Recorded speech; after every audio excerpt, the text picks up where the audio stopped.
Phronesis investor academy के इस brand new video में आप सभी का बहुत बहुत स्वागत है। मेरे एसेट के इक्विटी फंड्स अपने टॉप परफॉर्मेंस के लिए जाने जाते हैं, लेकिन रीसेंट टाइम्स में अगर आप इनका परफॉर्मेंस देखेंगे तो पहले वाली बात नहीं रही है। इनफैक्ट इसीलिए आप लोग का काफ़ी क्वेरीज आता है मेरे एसेट के इक्विटी फंड्स के रिगार्डिंग। तो इस वीडियो में हम सबसे पहले मेरे एसेट में जितने भी इक्विटी फंड्स हैं जिन्होंने अभी तक एटलीस्ट 1 ईयर कंप्लीट कर लिया है, उन सारे फंड्स का डिटेल्स चेक करेंगे और उससे हमें पता चलेगा कि क्या सही में अंडर परफॉर्मेंस है, और अगर अंडर परफॉर्मेंस है तो वो कितना ज़्यादा है। उसके बाद हम जानेंगे कि अगर ये अंडर परफॉर्मेंस आ रहा है तो क्यों आ रहा है, और फ्यूचर में हम इस तरह के फंड से किस तरह का परफॉर्मेंस एक्सपेक्ट कर सकते हैं। अगर आप भी अपना इन्वेस्टमेंट नॉलेज बढ़ाना चाहते हैं ताकि आप खुद से खुद का इन्वेस्टमेंट पोर्टफोलियो बना सकें और उसे मैनेज कर सकें, तो उसके लिए आप हमारा educational YouTube channel Phronesis investor academy subscribe कर सकते हैं। सबसे पहले हम जान लेते हैं कि मेरे एसेट के इक्विटी फंड्स का परफॉर्मेंस कैसा है। उससे क्लियरली पता चल जाएगा कि अंडर परफॉर्मेंस आ रहा है कि नहीं, और अगर अंडर परफॉर्मेंस आ रहा है तो कितना ज़्यादा है। जब भी हम किसी भी म्यूचुअल फंड स्कीम के अंडर परफॉर्मेंस की बात करते हैं तो आपको ये कैसे पता चलेगा कि वो फंड अच्छा कर रहा है या फिर अंडर परफॉर्म कर रहा है, कैसे पता चलेगा? तो उसके लिए आपको उस फंड का जो भी बेंचमार्क है उसके साथ उस फंड के रिटर्न को कंपेयर करना पड़ेगा डिफरेंट होराइजन्स में। अगर ज़्यादातर होराइजन्स में वो फंड अपने बेंचमार्क को बीट कर रहा है तो बोला जाएगा कि फंड का परफॉर्मेंस अच्छा है। अगर वो अपने बेंचमार्क को बीट नहीं कर पा रहा है ज़्यादातर होराइजन्स में, तो फंड का परफॉर्मेंस ज़्यादा अच्छा नहीं माना जाएगा। यहाँ पर आप मेरे एसेट के 5 डाइवर्सिफाइड फंड का परफॉर्मेंस चेक कर सकते हैं और साथ ही 3 सेक्टर और थीमेटिक फंड्स का ही परफॉर्मेंस चेक कर सकते हैं। तो यहाँ पे आप इन फंड्स का 1 ईयर, 3 ईयर, 5 ईयर और 10 ईयर का रिटर्न्स और साथ ही इनके बेंचमार्क का रिटर्न्स भी चेक कर सकते हैं। तो यहाँ पे हम इन फंड्स के रिटर्न्स का कंपैरिजन करेंगे उनके बेंचमार्क के साथ। यहाँ पे आप ध्यान रखें कि सिर्फ बेंचमार्क के साथ कंपेयर करें, आप आपस में इन फंड्स का कंपैरिजन नहीं करें रिटर्न्स का, क्योंकि ये बिल्कुल अलग फंड्स हैं। तो यहाँ पे हम बेंचमार्क अगर परफॉर्मेंस देखते हैं तो स्टार्ट करते हैं मेरे सेट लार्ज कैप फंड से। देखिए 1 ईयर में तो ये फंड अपने बेंचमार्क को बीट कर रहा है। इनफैक्ट फिलहाल अगर आप ज्यादातर लार्ज कैप कैटेगरी के एक्टिवली मैनेज फंड्स का परफॉर्मेंस देखें तो फंड्स अपने बेंचमार्क को एटलीस्ट लास्ट 1 ईयर में बीट कर रहे हैं। 3 ईयर में थोड़ा अंडर परफॉर्मेंस है। अगेन 5 ईयर और 10 ईयर में ये फंड अपने बेंचमार्क को बीट कर रहा है। तो ओवरऑल करंट परफॉर्मेंस वाइज इस फंड का परफॉर्मेंस अच्छा माना जाएगा। सेकेंड फंड है मेरे asset emerging blue chip fund. ये लेजेंडरी फंड है, सालों तक काफी अच्छा रिटर्न इस फंड ने जनरेट किया है इन्वेस्टर्स के लिए। फिलहाल अगर आप देखें तो थोड़ा अंडर परफॉर्मेंस है। इसे कोई बहुत ज्यादा अंडर परफॉर्मेंस नहीं बोलेंगे। लास्ट 1 ईयर में सिर्फ 1% का डिफरेंस है बेंचमार्क के साथ, और 3 ईयर में भी थोड़ा सा अंडर परफॉर्मेंस है, जबकि 5 ईयर और 10 ईयर में ये फंड अपने बेंचमार्क को बीट कर पा रहा है। तो यहाँ पे मेरे asset emerging blue chip fund का रिसेंट टाइम में थोड़ा अंडर परफॉर्मेंस है, लेकिन वो अंडर परफॉर्मेंस बहुत कम है एज कम्पेयर टू बेंचमार्क। तो ये भी हमारे लिए कोई मेजर कंसर्न नहीं होना चाहिए। मेरे एसेट मिड कैप फंड का अगर आप परफॉर्मेंस देखें तो यहाँ पे लास्ट 1 ईयर में अंडर परफॉर्मेंस ज्यादा है। 3 ईयर में कोई खास अंडर परफॉर्मेंस नहीं है। हाँ, 1 ईयर में अंडर परफॉर्मेंस है। देन अगेन अगर आप मिड कैप और स्मॉल कैप के ज्यादातर फंड्स का परफॉर्मेंस देखेंगे फिलहाल, तो वो फंड्स अपने बेंचमार्क को बीट नहीं कर पा रहे हैं। ऑफ कोर्स यहाँ पे स्टॉक सिलेक्शन का इशू है, तो इस फंड के भी स्टॉक सिलेक्शन में प्रॉब्लम है। मेरे ऐसे टैक्स सेवर फंड का तो परफॉर्मेंस अच्छा है, सारे होराइजन्स में अपने बेंचमार्क को बीट कर पा रहा है, तो यहाँ पे तो कोई इशू ही नहीं है। मेरे एसेट फोकस्ड फंड का भी अगर आप परफॉर्मेंस देखें तो यहाँ भी अंडर परफॉर्मेंस है। 1 ईयर 3 ईयर दोनों में ही यहाँ पे अंडर परफॉर्मेंस है। मेरे एसेट बैंकिंग फंड का परफॉर्मेंस बहुत अच्छा रहा है, huge returns as compare to benchmark.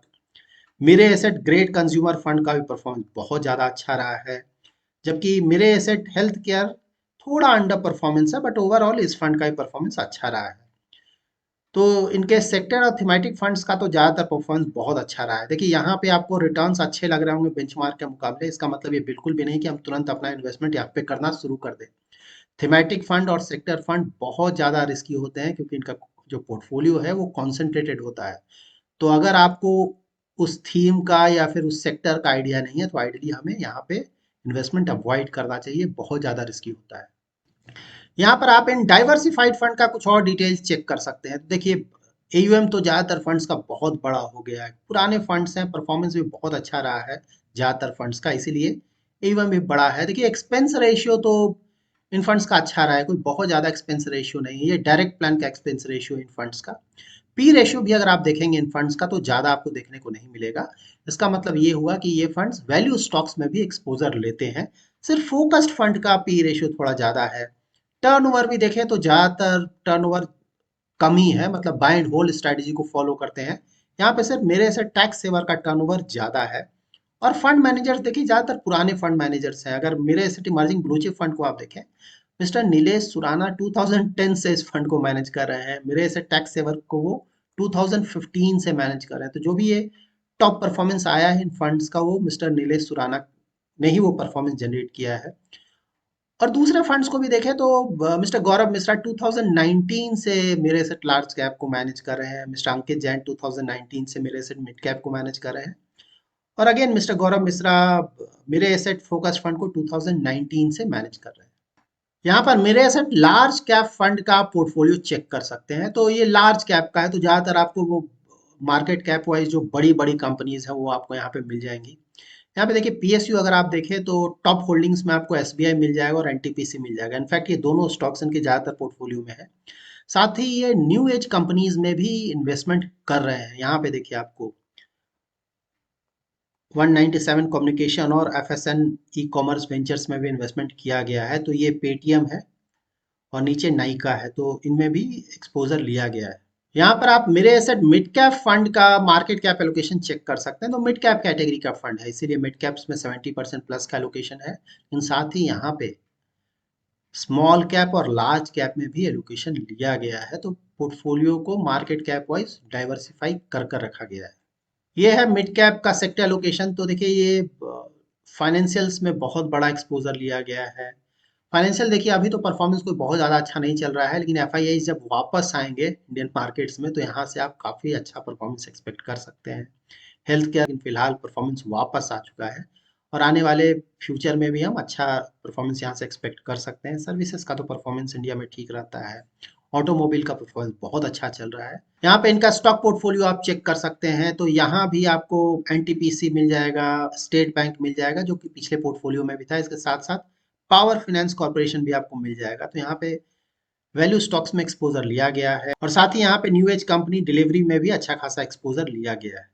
मेरे asset emerging blue chip fund का मार्केट कैप एलोकेशन, तो ये लार्ज और मिड कैप कैटेगरी का फंड है। That's why large and mid cap category के जो स्टॉक्स हैं वहां पे एक्सपोजर काफी ज्यादा लिया गया है। ये है इनका सेक्टर एलोकेशन। यहाँ भी फाइनेंशियल बहुत बड़ा एक्सपोजर है। टेक का तो परफॉर्मेंस जब यूएस रेट कट की जब भी बात होगी तो यहाँ से आप अच्छा खासा रिटर्न्स एक्सपेक्ट कर सकते हैं। इसीलिए अगर आज जो यूएस का इन्फ्लेशन अगर आप देखें तो थोड़ा कम आया है, तो आज अगर आप टेक सेक्टर के का परफॉर्मेंस देखेंगे इंडाइसेस का, तो इंडाइसेस काफ़ी तेजी से ऊपर गया है।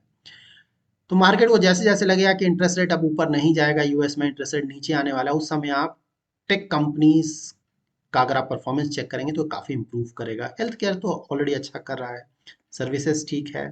यहाँ पे इनका स्टॉक पोर्टफोलियो आप चेक कर सकते हैं। यहाँ भी देखिए सेम एसबीआई और एनटीपीसी पीएसयू के नाम पे यहाँ पे एक्सपोजर लिया गया है और ऊपर सारे जो large cap, in fact very large cap market cap wise वहां पे इन्वेस्टमेंट किया गया है। अभी हमने मेरे एसेट के इक्विटी फंड्स का जो डिटेल चेक किया है उससे ये पता चलता है कि मोस्टली इन्होंने सब कुछ मिक्सअप कर रखा है। लाइक मार्केट कैप एलोकेशन में भी हमने देखा था कि large cap, mid cap, small cap सभी जगह ये अपना एक्सपोजर ले रहे हैं। स्टॉक पोर्टफोलियो में हमने देखा था कि ग्रोथ स्टॉक्स के साथ साथ वैल्यू स्टॉक्स भी है, न्यू एज कंपनीज में भी एक्सपोजर लिया गया है। हाँ, पी रेशियो देखकर ये भी पता चलता है कि वेरी हाई ग्रोथ कंपनीज में इनका एक्सपोजर बहुत ज़्यादा नहीं है, क्योंकि ज़्यादातर जो पी रेशियो है इनके इक्विटी स्कीम्स का वो मार्केट के आसपास है या फिर थोड़ा ज़्यादा है। और साथ ही इनके फंड्स का पास्ट परफॉर्मेंस भी हमने देखा, तो वहाँ पे कोई ऐसा फंड आपको फिलहाल नहीं मिलेगा जिसका परफॉर्मेंस बहुत ज़्यादा अच्छा है और साथ ही कोई ऐसा फंड भी शायद आपको नहीं मिलेगा जिसका परफॉर्मेंस बहुत ज़्यादा बुरा हो रहा है। तो मोस्टली बेंचमार्क से या तो थोड़ा बहुत ज़्यादा रिटर्न जनरेट कर रहे हैं या फिर थोड़ा बहुत कम रिटर्न जनरेट कर रहे हैं। साथ ही हमने इन फंड्स के सेक्टर लोकेशन में देखा था कि फाइनेंशियल सेक्टर में एक्सपोजर बहुत ज़्यादा है और फाइनेंशियल सेक्टर के ज़्यादातर स्टॉक्स का अगर आप परफॉर्मेंस देखेंगे, रीसेंट परफॉर्मेंस तो अच्छा नहीं रहा है। वो इसलिए क्योंकि एफआईआईज़ का ज़्यादातर जो इन्वेस्टमेंट होता है वो लार्ज कैप में होता है और लार्ज कैप में सबसे बड़ा एक्सपोजर होता है फाइनेंशियल सेक्टर के स्टॉक्स का। तो जब एफआईआईज़ बेचते हैं तो फाइनेंशियल सेक्टर के स्टॉक्स ही वो ज़्यादा बेचते हैं, इसीलिए वो परफॉर्मेंस नहीं आ रहा है। लेकिन जब एफआईआईज़ वापस आएंगे, अपना इन्वेस्टमेंट वापस स्टार्ट करेंगे इंडिया में, तो वहाँ भी सबसे ज़्यादा वो खरीदेंगे फाइनेंशियल सेक्टर के स्टॉक्स ही, और वहाँ पे हम फाइनेंशियल सेक्टर के स्टॉक से अच्छा खासा परफॉर्मेंस एक्सपेक्ट कर सकते हैं। तो किसी भी फंड में अगर फाइनेंशियल सेक्टर के स्टॉक्स का एक्सपोजर अच्छा है तो आने वाले फ्यू मंथ्स में हम वहाँ से अच्छा परफॉर्मेंस एक्सपेक्ट कर सकते हैं। जब भी आप अपना इक्विटी म्यूचुअल फंड पोर्टफोलियो बनाएं और उसका रिव्यू करें तो आप ध्यान में रखें कि अगर कोई फंड सालों से बहुत अच्छा परफॉर्मेंस दे रहा है तो वहाँ पे अगर थोड़ा बहुत अंडर परफॉर्मेंस आता है, वो कोई भी फंड हो, किसी भी एएमसी का फंड हो, तो वो हमारे लिए कोई मेजर कंसर्न नहीं होना चाहिए। मार्केट सिक्लिकल हैं, इन फंड्स का परफॉर्मेंस भी थोड़ा ऊपर नीचे होता है। एवरी टाइम सारे कॉल सही नहीं जाएंगे फंड मैनेजर्स के या फिर उनके रिसर्च टीम का, तो कभी ना कभी सबका रॉन्ग नंबर लगता है, तो वो कोई मेजर कंसर्न नहीं है, सभी के साथ होता है, ये सभी कुछ सिक्लिकल है। बट हाँ, लॉन्ग टर्म में अगर फंड हाउस अच्छा है, अच्छी कंपनी का फंड है, तो मोस्टली रिटर्न्स एवरेज आउट हो जाएंगे और रिटर्न्स हमारे अच्छे आएंगे और मोस्टली बेंचमार्क को भी बीट कर पाएंगे। So that's it in this video. Thanks a lot for watching.